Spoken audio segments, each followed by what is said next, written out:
بسم الله الرحمن الرحيم. قل يا أهل الكتاب تعالوا إلى كلمة سواء بيننا وبينكم ألا نعبد إلا الله ولا نشرك به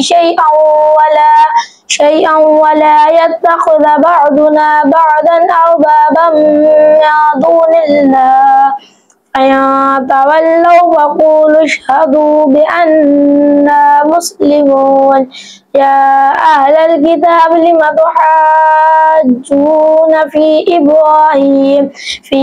إبراهيم وما أنزلت التوراة والإنجيل إلا من بعده أفلا تعقلون.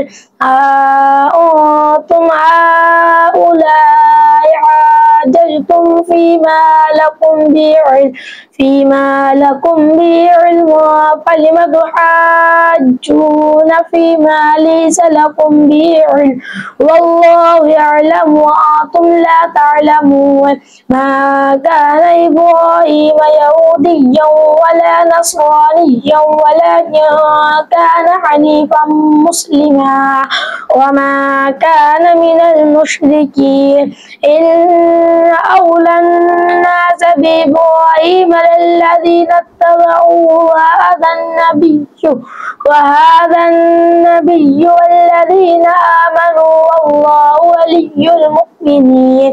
ودت طائفة من أهل الكتاب لو يضلونكم وما يضلون إلا أنفسهم وما يشعرون.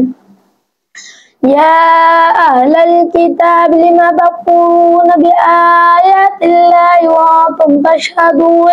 يا أهل الكتاب لم تلبسون الحق بالباطل وتكتمون الحق وأنتم تعلمون. صدق الله العظيم.